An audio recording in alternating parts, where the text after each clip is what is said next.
안녕하세요. 오늘 저희가 좀 깊이 파고들 자료는 김윤경님의 사회정서학습 개정 2판입니다. 이 책, 학교에서 아이들 마음을 좀 튼튼하게 키우는 법, 이걸 다루고 있죠. 아마 사회정서학습, SEL이라는 개념은 들어보셨을 거예요.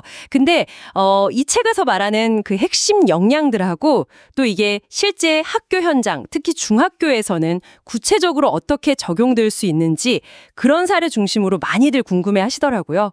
오늘 딱 그 부분에 좀 집중해 보려고 합니다. 네, 맞습니다. 사회정서학습이라는 게 단순히 지식을 배우는 걸 넘어서요. 아이들이 이 변화하는 세상 속에서 잘 살아가는데 꼭 필요한 그런 핵심적인 힘을 길러주는 과정이라고 봐야겠죠. 이 책의 장이나 소제목들을 좀 따라가면서 그 핵심 개념부터 시작해서 중학교 적용 사례까지 좀 자세히 들여다보겠습니다. 좋습니다. 그럼 먼저 이 책에서 딱 강조하는 사회정서학습의 5가지 핵심 역량. 자기인식, 자기관리, 사회적 인식, 관계기술, 그리고 책임 있는 의사결정. 여기서부터 이야기를 시작해야 할 것 같아요. 네, 그 5가지가 핵심이죠. 먼저 나를 알고 자기 인식, 내 감정이나 행동을 좀 조절하고 목표를 향해 가고 자기 관리, 또 다른 사람 입장을 이해하고 공감하고 사회적 인식, 다른 사람과 관계를 잘 맺고 유지하고 관계기술, 마지막으로 뭔가 결정을 내릴 때 책임감 있고 좀 윤리적으로 생각하는 능력, 책임 있는 의사결정. 결국 이 5가지 역량이 필요한 지식, 기술, 태도를 배우고 이걸 실제 삶에 적용하는 과정, 이렇게 정리할 수 있겠습니다. 이 5가지가 다 중요하고 균형이 필요하다. 이게 이 책의 큰 줄기 중 하나예요. 듣고 보니 어떻게 보면 당연한 이야기 같기도 한데요. 근데 요즘 학교폭력 문제나 아이들 정서적인 어려움 같은 이야기들이 계속 나오잖아요. 그런 걸 생각하면 이런 역량을 학교에서 좀 체계적으로 가르쳐주는 게 정말 필요하겠구나 싶어요. 근데 이걸 이론 말고요. 실제 학교에서 특히 그 변화무쌍한 중학생들한테요. 이걸 어떻게 적용할 수 있을까요? 그냥 수업 하나 만든다고 될까 싶기도 하고요. 바로 그 지점 때문에 이 책에서는 총체적 학교 접근이라는 걸 아주 강하게 이야기합니다. 총체적 학교 접근이요? 네. 그러니까 사회정서학습이 어떤 특정 교과목이나 특별활동 시간에만 하는 게 아니고요. 학교 문화 전반, 교칙이라든지 선생님과 학생이 상호작용하는 방식이라든지 이런 학교 운영 전체에 이게 자연스럽게 스며들어야 진짜 효과가 있다는 거죠. 학교 전체가 그냥 하나의 배움터처럼 움직여야 한다. 이런 느낌이네요. 그럼 중학생들한테 좀 효과적이었던 그런 구체적인 프로그램이나 방법 혹시 책에서 소개된 게 있을까요? 사례들이 좀 있다고 하셨는데. 네, 여러 가지가 언급되는데요. 예를 들면 역사와 우리 자신 마주하기라는 프로그램이 있어요. 역사와 우리 자신 마주하기. 좀 독특한데요. 네, 그렇죠. 이게 뭐냐면 역사적 사건들, 예를 들어서 집단 따돌림이라든지 차별이라든지 좀 민감할 수 있는 주제들을 다루면서요. 학생들이 과거에 사람들이 어떤 선택을 했고 그 결과가 어땠는지를 좀 비판적으로 생각하게 만드는 거예요. 그러면서 문학 작품이나 영상 같은 걸 활용해서 토론도 하고요. 자연스럽게 다른 사람 입장에서 생각해보는 공감 능력이나 이게 옳은 일인지 그른 일인지 따져보는 윤리적 사고, 또 책임감 같은 걸 길러주도록 유도하는 방식이죠. 와, 역사를 그냥 외우는 게 아니라 그걸 통해서 지금의 우리를 돌아보게 한다. 상당히 괜찮은 접근인데요. 감정이나 윤리까지 연결하는 거고요. 그렇죠. 또 다른 되게 실용적인 예로는 사회적 의사결정, 사회적 문제 해결, 줄여서 SDMS, PS라는 프로그램도 있어요. SDMS, PS요? 이건 뭔가요? 이건 학생들이 어떤 문제 상황에 딱 부딪혔을 때 어떻게 생각하고 행동하면 좋을지 아주 구체적인 8단계짜리 로드맵을 제공하는 거예요.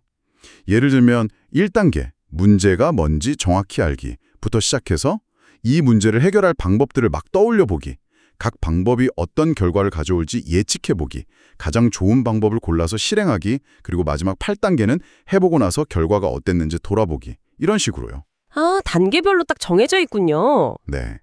특히 친구 관계나 공부 문제 같은 걸로 고민 많은 중학생들이 충동적으로 확 행동하기보다는 좀 차분하게 생각하고 더 나은 결정을 내리도록 돕는 아주 구체적인 틀이라고 할 수 있죠. 그렇군요. 아까 감정 조절 이야기도 나왔는데 그것과 관련해서 혹시 구체적인 기술 같은 것도 소개된 게 있나요? 책에서 언뜻 거북이 기법 이런 걸 본 것 같은데요. 이름이 재밌어서 기억에 남아요. 네. 거북이 기법. 그 아이들이 갑자기 막 화가 나거나 흥분했을 때 있잖아요. 그때 스스로한테 거북이처럼 등껍질 속으로 쏙 이렇게 외치게 하면서 잠시 하던 걸 멈추고 심호흡하면서 감정을 좀 가라앉히도록 가르치는 아주 직관적인 방법이에요. 약간 타임아웃 같은 거네요. 그렇죠. 바로 감정적으로 반응하는 대신에 잠깐 생각할 시간을 갖게 하는 거죠. 이런 작은 기술 하나하나가 모여서 결국 자기 관리 능력이 되는 거고요. 들어보니까 이런 사회정서 학습이 단순히 뭐 문제행동 줄이는 것뿐만 아니라 아이들 공부하는 거나 친구들이랑 잘 지내는 거 이런 긍정적인 부분에도 도움이 된다. 뭐 이런 연구 결과들도 있다고 하죠. 네, 그렇습니다. 실제로 사회정서 역량이 높은 학생들이 학업에도 더 잘 참여하고 친구 관계도 원활하고 스트레스 같은 어려운 상황에도 더 잘 대처하는 경향이 있다는 연구들이 많아요. 그리고 더 나아가서 보면 이런 역량은 우리가 흔히 말하는 인성교육이나 민주시민교육과도 아주 밀접하게 연결돼 있습니다. 그 부분도 연결이 되는군요. 네, 다른 사람을 존중하고 또 우리 공동체의 문제에 좀 책임감 있게 참여하는 그런 시민으로 성장하는 데 바탕이 되는 거죠. 그래서 이 책에서는 이런 교육들을 따로따로 볼 게 아니라 같이 통합적으로 접근할 때 훨씬 더 큰 시너지 효과를 낼 수 있다고 강조하고 있습니다. 네, 오늘 사회정서학습 이 책을 통해서 사회정서 역량이 왜 중요하고 또 이걸 학교 현장, 특히 중학교에서 어떻게 구체적으로 적용해 볼 수 있을지 여러 사례들을 살펴봤는데요. 결국 핵심은 그거 같네요. 아이들이 이 복잡한 세상을 살아가는데 진짜 필요한 내면의 힘, 그러니까 나 자신과 다른 사람을 잘 이해하고 함께 살아가는 그런 실질적인 지혜와 기술을 길러주는 것. 정확합니다.